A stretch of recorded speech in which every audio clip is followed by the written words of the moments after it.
Hi everyone, Squintina here, and today we will be talking about the Blue Mage 70 healer setup.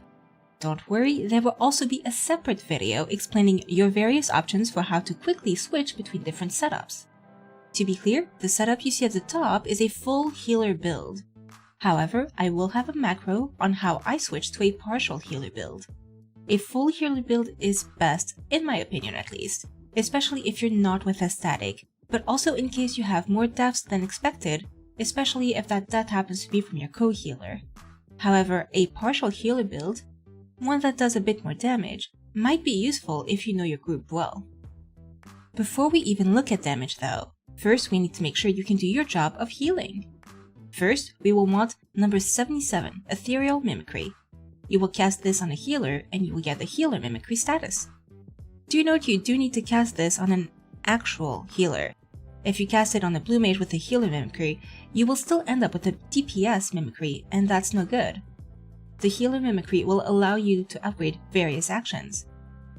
This does mean you need to set up your mimicry before you enter the fight if you are doing something with all blue parties. Next up, let's put on some actions that will use this mimicry and help you do some healing. First, we will have our number 58, Palm Cure. This will be your single target 500 potency healing. You know, for your tanks. Blue mages don't have any OGCD healing, and blue mage tanks can take a good amount of damage, especially if you're doing PF content with tanks who don't have the newer tanking cooldowns. So expect to do single target GCD healing a lot more often than you might as a normal healer. We also have number 59, Gobskin. This is your barrier heal, or basically your sucker. It does a small AoE heal and puts up an AoE shield of 250 potency each. Alright, next is number 73, Exuviation. This is an AoE heal of 300 potency and also an AoE Asuna.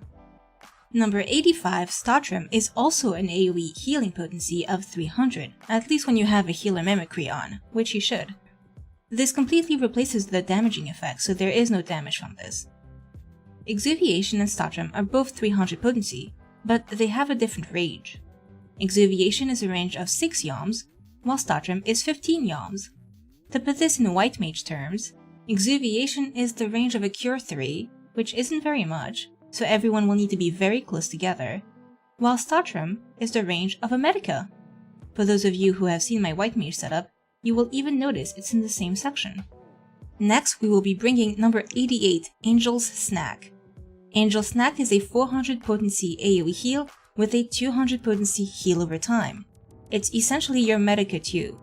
However, it has a large cooldown, so you will want to make sure you use it appropriately. Notice that its cooldown is based off of your spell speed. Tank and healer blue mages are recommended to have a lot of spell speed in order to have shorter cast times and shorter recasts for their powerful role utilities. Do note that Angel Snack shares the same cooldown as Magic and Dragon Force, but we will not be bringing these, so it won't matter.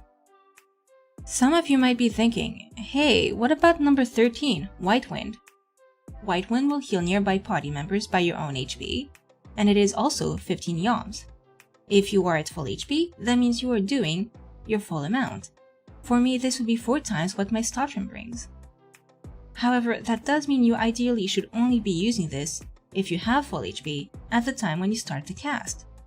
This can be very useful in fights where you are down to 1 HP or very low HP, if you time it right such that you start the cast while having full HP, but it finishes after the mechanic has damaged everybody. This is why I'm still recommending putting it on your hotbar, but that doesn't mean it's necessarily worth bringing to every fight. Alright, we have gotten the healing actions out of the way. Next, let's look at some utilities. We have got number 72, Angel Whisper. This is your res. There is a huge cooldown, so it's best if your party members don't die. This is why, unlike other healers, it's far more important in Blue Mage to make sure people don't die, so you might take on a slightly more proactive healing role here than you normally would. And of course, you're going to need number 29, Diamondback, which reduces damage by 90%. Whether you're doing a raid or you're doing a dungeon and your tank died, it's always good to have your own personal defensive cooldown, as there are some mechanics that will require it. But you do need MP. Between all the healing and the possible diamond bag, you might notice your MP being drained quite a bit and Lucid might not be able to keep up. Because of this, we'll be bringing 2 extra MP utilities. Number 17, Blood Drain, which restores some MP, and number 60, Magic Hammer. Do you know that Magic Hammer also reduces enemy intelligence and mind, which can help with raid raids? It's possible your tanks and possibly even your DPS might be using it, but if they're not, it might be worth holding onto this for its damage reduction rather than for its MP generation. That's why it's important to always bring Blood Drain. The next utility we will be bringing will be either number 20, Off Guard, or number 43, Peculiar Light. Both of these do a 5% damage vulnerability on your enemy. Off Guard is ranged and single target, while Peculiar Light is melee and multi-target. Most importantly, they can stack, but they share a cooldown. As such, you should coordinate with your party members such that 4 people have Off Guard and 4 people have Peculiar Light. For non-static content or just for dungeons, just pick whichever you like best and try your best. The last utility is entirely optional, and personally I do not use it on my set, but I did allocate a spot for it just in case, and that is number 76, Condensed Libra. This is usually done by tanks, and it allows certain aspects to do more damage if they follow one of the 3 aspect groups. However, a group might ask a healer to do it. But if you saw my DPS setup, I only had 2 of the 3 aspect groups, though I did have Blaze as an optional swap, which means it will be possible for someone to make all 3 aspect groups. More and more DPS are foregoing the Libra Trinity because of the 24 action limit, and while this buff is nice, it's not worth losing some of the other more powerful actions. As such, some groups will not be using Condensed Libra at all, or if they do, they might instead agree on doing it just for certain aspect groups, usually physical, because it's a very common aspect for people to bring. You might be a healer, but you can still do damage. Unlike a DPS Blue Mage, you will absolutely not ever bring Moon Flute, so you won't have a strict buff window. That isn't to say you won't do a good amount of damage. If you saw my Blue Mage DPS setup, you will also notice some similarity in the actions, but you don't have to watch that video if you don't want to. First we have number 104, Night Bloom, a 400 potency ability with a very powerful bleed that lasts 1 minute.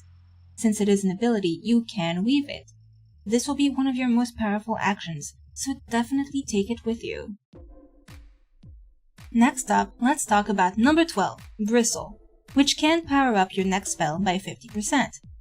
Notice it does not power up abilities. We will be using that with number 9, Song of Torment. This is a bleed as well. This bleed does not stack with Night Bloom. As such, you will be using Night Bloom first, and then you will be using Song of Torment once Night Bloom's bleed wears off, but you are still waiting for it to come back on cooldown. You should not be using Bristle with any of the other attack spells in this setup, as you would be better off using the GCD to do a regular attack. Next up, you should bring number 90, the Rose of Destruction. This is 400 potency. You also need a basic spammable attack. For this, I will recommend number 63, Sonic Boom. It's long range, 210 potency, which is just 10 potency below some of the other spammable attacks, but it has a longer weaving window. And what attacks will you be weaving during this weaving window? Well, aside from Night Bloom, which I already mentioned, you will also want the following damage attacks. Number 103, Phantom Flurry. This is a 2-part attack. The first part is only 200 potency, but as long as you don't move your character or your camera, you can use it again for a 600 potency attack that will start another GCD weaving window. Next, we have number 78, Super Naka, a 4-part attack that does 100 more potency each time. This does a total of 1400 potency. As such, try to use it when you have all 4 stacks. Next, you have number 80, J-Kick.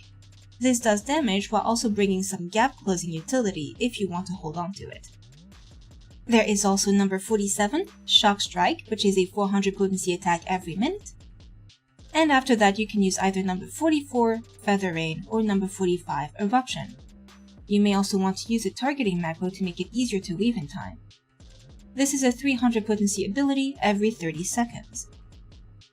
And last is number 48, Class Dance. This is a 350 potency attack, but it's every 90 seconds. Overall, it's not a super powerful attack in the terms of an entire fight.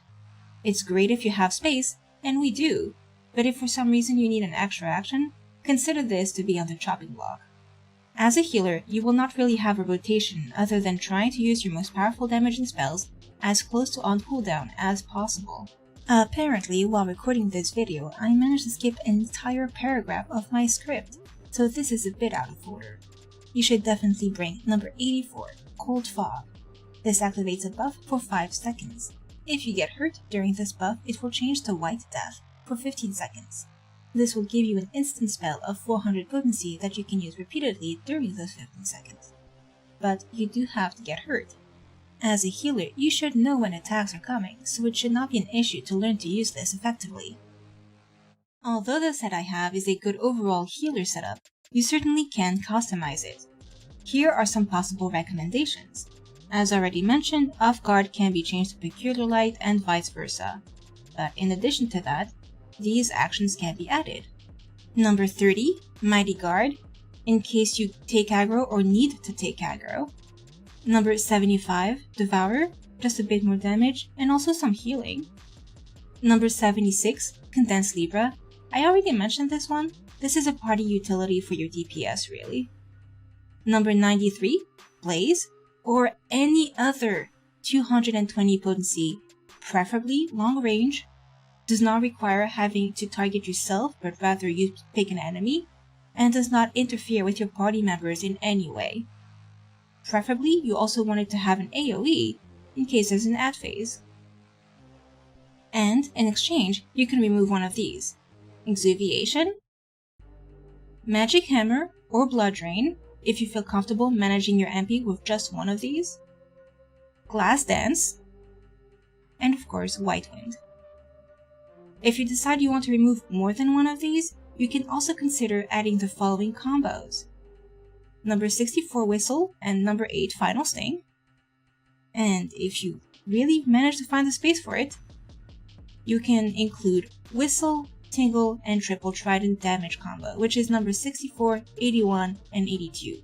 You even have the option, if you choose to remove your Bristle and Song of Torment combo if you're bringing this new combo.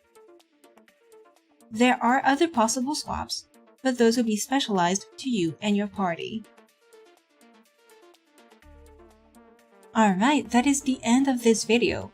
I'm going to show off my controller setup, as well as some of the macros I use for managing the possible swaps I would personally consider doing.